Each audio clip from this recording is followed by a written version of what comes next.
পৃথিবীর সপ্তম আশ্চর্যের একটি, ভালোবাসার এক অনন্য নিদর্শন তাজমহল।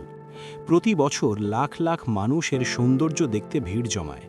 কিন্তু আপনি কি জানেন, এই ধবধবে সাদা মার্বেল পাথরের নিচে চাপা পড়ে আছে এমন কিছু রহস্য, যা গত ৪০০ বছর ধরে পৃথিবীকে অবাক করে রেখেছে?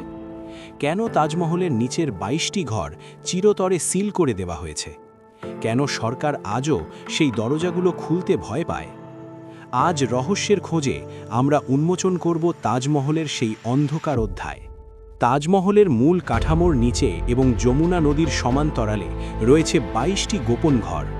প্রত্নতাত্ত্বিকদের মতে এই ঘরগুলো মুঘল আমল থেকেই বন্ধ। অনেকের দাবি, এই কক্ষগুলোতে এমন কিছু হিন্দু শিলালিপি বা মূর্তি আছে যা প্রমাণ করতে পারে যে তাজমহল আসলে একটি প্রাচীন মন্দির ছিল, যার নাম ছিল তেজ মহালয়া। যদিও ঐতিহাসিকরা এই দাবি নাকচ করে দিয়েছেন, তবুও কেন এই ঘরগুলো সাধারণ মানুষের জন্য উন্মুক্ত করা হয় না, তা আজও এক বিরাট প্রশ্নচিহ্ন।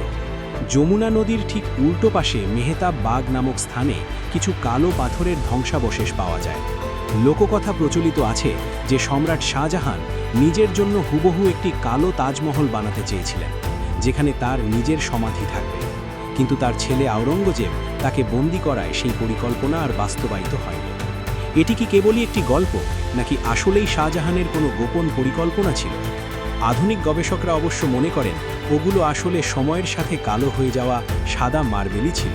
তাজমহলের প্রধান গম্বুজের নিচে মুমতাজের কবরের ঠিক ওপরে একটি ছোট্ট ছিদ্র আছে।